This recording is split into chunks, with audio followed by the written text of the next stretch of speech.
문장을 통해 현안을 둘러보고 더 나은 문장을 기대해보는 시간, 공감 칼럼, 김성환 시사평론가, 서효인 시인 두 필진 나오셨습니다. 안녕하세요. 네, 안녕하세요. 네, 안녕하세요. 예, 오늘의 문장 먼저 들어보겠습니다.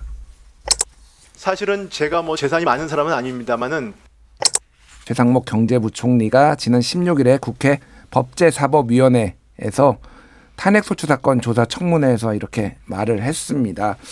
요 발언을 가져오신 이유가 좀 궁금하네요. 예. 굉장히 좀 논란이 되기도 하고 화제가 되기도 했었잖아요. 최상목 부총리가 미국 국채 2억 원어치를 보유하고 있다는 사실이 지난달 관보를 통해 가지고 공개가 되면서 이게 논란이 되고 있는데요. 왜냐하면 대한민국 경제 사령탑이잖아요. 부총리면은. 근데 원화 가치가 하락할수록 국채 수익이 높아지거든요. 그러니까 부총리로 있는 상황에서 미국 국채를 샀다는 얘기는 원화 가치 하락에 베팅을 했다는 얘기가 되는 거잖아요. 그러니까 아무리 그래도 그렇지. 그럼 모든 경제 관련돼 있는 정보를 다 받아들일 수 있는 자리에 있는 사람이 원화 가치 하락에 베팅할 수 있는 국채를 보유하고 그리고 제대로 된 정책들을 추진할 수 있겠느냐 이런 얘기가 나왔고요. 그래서 이거 매국적 행위가 아니냐라고 하는 비판이 있었는데요. 예. 국회 법사위가 최상목 탄핵소추 사건 청문회를 열었어요. 그 자리에 이제 최상목 부총리가 나왔거든요. 예. 당연히 이 부분에 대해서 추궁을 받지 않았겠습니까? 그러니까 자녀 유학에 대비해서 달러를 2억 원어치를 갖고 있다가 이걸로 금융기관의 조언에 따라서 국채를 샀던 것이다. 이렇게 얘기를 하면서 지금 방금 말씀하셨던 것처럼 제가 재산이 많은 사람은 아닙니다. 부유층은 아닙니다. 이런 취지의 답변을 한 거죠. 이게 또 논란이 됐습니다. 알겠습니다. 일단 최상목 부총리 재산이 얼마인지 궁금하신 분들이 있어서 제가 관보를 통해 나온 거를 알려드리면은 44억 6,540만 원, 44억 정도 된다고 보면 될 것 같은데요. 한국의 전국 가구 평균 순 자산은 4억 4,893억 4만 원이니까 4억 5천만 원 정도 되는 걸로 보니까 한 10배 정도가 더 그렇죠. 많은 거네요. 예. 평균보다. 예. 평균을 꼭 따라갈 필요는 없습니다. 예, 퇴임한 문영배 헌법재판소장이 과거에 내가 대한민국 평균 정도의 재산을 가지도록 하겠다라고 하면서 그때 이제 청문회 당시에 한 6억 원 정도 재산을 이제 보유한 거를 얘기를 했던 적이 있는데 어떻게 보십니까, 시인님은? 문제는 이게 되게 기만적이라는 거예요. 대한민국 경제라는 게 44억 정도 부유하지 않은 재산을 가진 분들에 의해서 위해서 움직이는 건 아니거든요. 대한민국 경제가 망가질 때 가장 큰 타격을 보는 분들은 아까 말한 4억 그 평균보다 훨씬 더 아래에 있는 분들이 더 고통을 받습니다. 근데 재산이 이렇게 있고 미국채 투자하고 하는 분들이 이렇게 경제적으로 훨씬 어려운 분들을 어떻게 파악하고 도움을 줄 수 있을지 전혀 기대가 되지 않는 것이죠. 제가 기만 얘기를 하니까 이제 박완서 작가님의 도둑맞은 가난이라는 소설이 있어요. 이 작품이 생각이 나더라고요. 박완서 작가님. 네. 여기 보면 어떤 경제적 어려움에 처한 주인공이 인형 공장에서 일을 하다가 상훈이라는 남자를 만나요. 그래서 그 상훈이라는 남자랑 마음이 잘 통하는 것 같아서 생활비도 아낄 겸 동거를 하게 됩니다. 근데 어느 날 그 공장 동료가 폐병으로 너무 아프다는 거예요. 근데 병원비가 없어요. 통장에 상훈이랑 자기랑 몇 달 동안 열심히 모은 3만 원 정도의 돈이 있었어요. 네. 통장을 주면서 이 돈 일부 여기서 약간과 다른 사람에게 모금을 해서 병원비를 모아서 네가 전달해줘 그랬는데 상훈이 그 돈을 다 줘버린 거예요. 통장에 있는 돈을 다. 그러니까 여자 주인공이 놀라죠. 3만 원 너무너무 큰 돈인데 어떻게 저런 돈을 턱턱 줄 수가 있지? 진짜 안 가난한 거 아닌가? 그런데 그래서 계속 뭐라고 하니까 상훈이 어느 날 호련히 집을 나가요. 그래서 고통스러워서 계속 기다리고 있는데 또 갑자기 나타납니다, 상훈이. 그래서 나 사실은 우리 아버지가 돈 좀 귀한 줄 알라고 여기로 나를 보낸 거야. 나는 대학생이야. 나 사실 돈 많아. 근데 가난을 한번 체험해 보고 싶었어. 그리고 너 언제까지 그렇게 살 거야? 우리 집에 허드렛 일 하러 들어와라. 취직시켜줄게. 이렇게 얘기를 하니까 이 여자 주인공이 그 3만 원을 다시 돌려주거든요. 그때. 그 3만 원을 면전에 뿌리면서 굉장히 화를 내고 나중에 내가 지키려고 했던 가난도 빼앗겨 버렸구나 쟤한테. 그렇게 생각하고 끝이 나요. 저 재산이 많은 사람이 아닙니다. 이 말은 사실 44억 가진 사람이 할 수 있는 말은 아닌 것 같아요. 대단히 기만적이고 대한민국 평균보다 못한 삶을 어쩔 수 없이 살고 있는 국민들을 기만하는 행위였다고 생각이 듭니다. 그렇군요. 뭐 이제 문영배 재판관 얘기하셨잖아요. 그 인사청문회 6년 전에 했을 때 그 장면이 굉장히 많은 분들한테 감동을 주기도 하고. 일단 잠깐만요. 했잖아요. 그러면은 문영배 재판관 당시 목소리를 일단 들어보고 얘기를 해보겠습니다. 제가 결혼할 때 다짐한 게 있습니다. 평균인의 삶에서 벗어나지 않아야 되겠다 생각했습니다. 최근 통계를 봤는데 그 평균 재산이 가구당 한 3억 남짓 되는 걸로 알고 있습니다.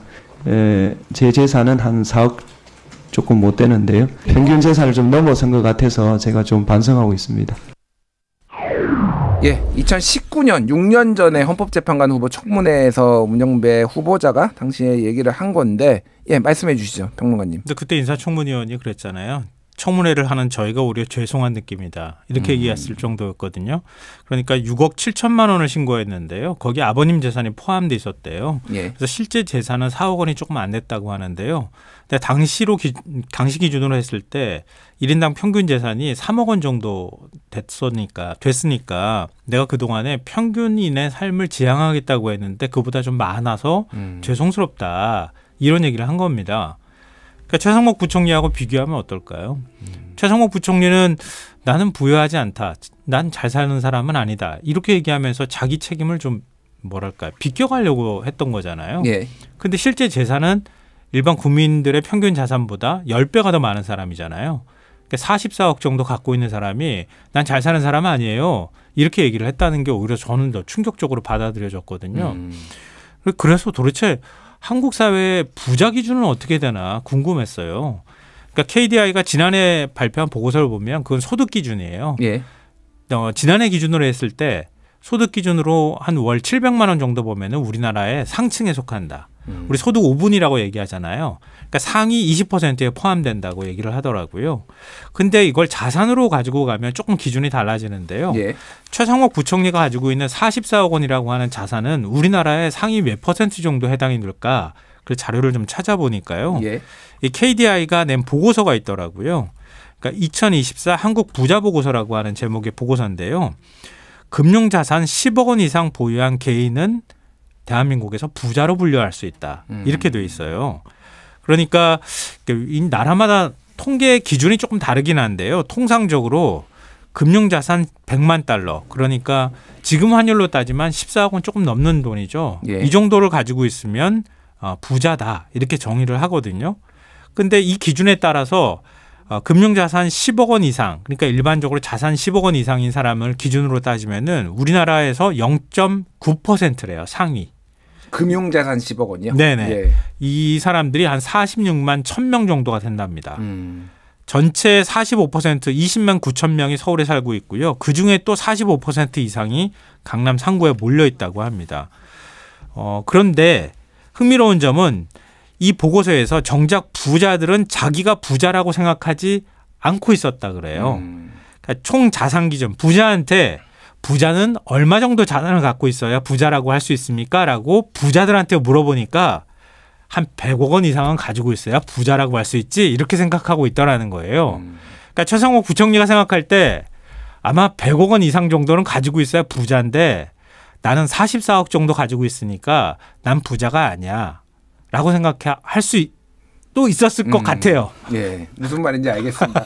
이게 그러니까 실제 우리나라 이 소득이나 자산 가지고 이렇게 통계를 내보면은 생각보다 굉장히 그 기준치가 낮아서 이게 사람들의 착시 효과가 좀 있어요. 그러니까 내가 생각하는 중산층하고 실제 중산층의 이 소득하고 괴리 자산이나 굉장히 괴리가 크거든요. 그러니까 나는 이미 충분히 상위 20%에 속하는데 나는 서민이다.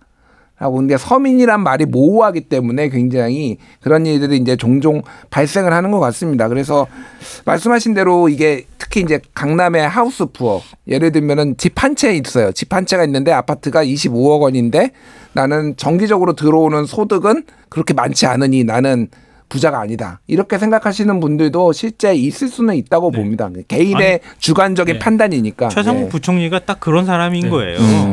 좀 노골적으로 얘기하면. 날이니까 사실은 그 정신적인 부자? 정신적인 가치에 생각을 해봐야 할 텐데 저는 뭐 실제 자기 재산이 부자가 아니라 생각했을지라도 정신적으로 정말 부자가 아닌 건 사실인 것 같아요. 전에 휴대전화를 안 버렸다부터 시작해서 버렸는데 언제 버렸는지 모르겠다. 버린 거 갖고 있다라고 얘기하는 것 자체에서 저는 굉장한 정신적 빈곤을 보았습니다. 비상계엄 이후에 휴대전화 교체한 사실 말씀하시는 거죠? 예.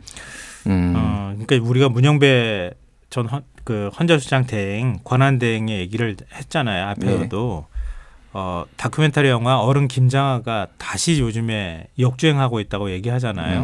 그러니까 진주의 한의원을 운영하셨던 분이잖아요. 근데 가지고 있었던 재산들을 다 그러니까 예를 들면 진주 명신고를 설립했다가 그걸 국가에 헌납했죠. 이게 한 100억 원 정도 당시 가치가 있었던 거라고 하는데요. 이게 91년도에 기부를 했고요. 1000명이 넘는 장학생들한테 장학금 줬다고 하잖아요.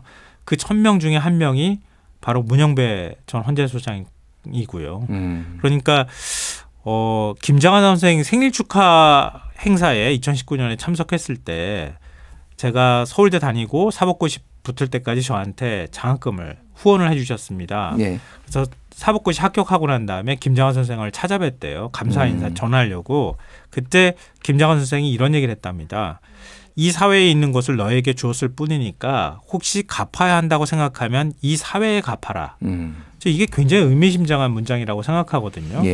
우리 보통 돈을 벌면 다 내가 벌었다고 생각하잖아요. 근데 내가 번 건 사실은 아니죠. 우리 사회에서 내가 번 거죠. 그러니까 김장한 선생은 그걸 사실 일깨워주고 가르쳐줬던 거예요. 그러니까 최상목 부총리는 내가 가지고 있는 게 아직도 작다고 생각하는 것 같아요. 근데 우리 사회 평범한 사람들의 기준으로 볼 때는 굉장히 많이 가지고 있는 부자인 거죠. 알겠습니다. 근데 이런 기준을 가지고 국정을 운영하면 그러면 부자들만의 국정을 운영할 수밖에 없잖아요.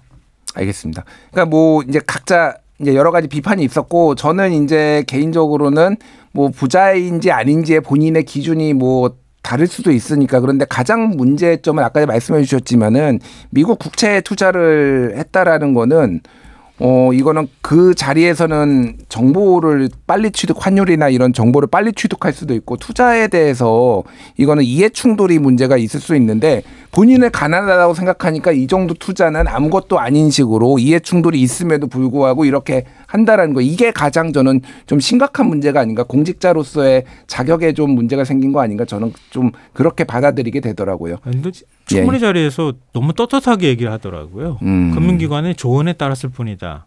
근데 조언만 그냥 받아들이면 되는 자리가 아니잖아요. 말씀하셨던 그 부분에 대해서도 너무 떳떳한 표정을 즐긴 게 오히려 더 충격적이었어요. 저는 한덕수 장관뿐만 아니라 지금 이 정부의 최상목 장관, 최상목 장관뿐만 아니라 지금 이 정부의 고위 관료 그리고 사회 엘리트라고 불리는 기득권층에 대해서 국민이 어떻게 믿음을 줄 수 있겠는가 한 좀 본질적인 질문을 하게 됩니다. 그래서 어떻게 해야 될까요, 우리가?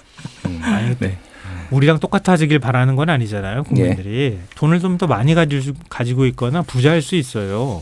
근데 국민의 삶을 공감하느냐의 문제잖아요.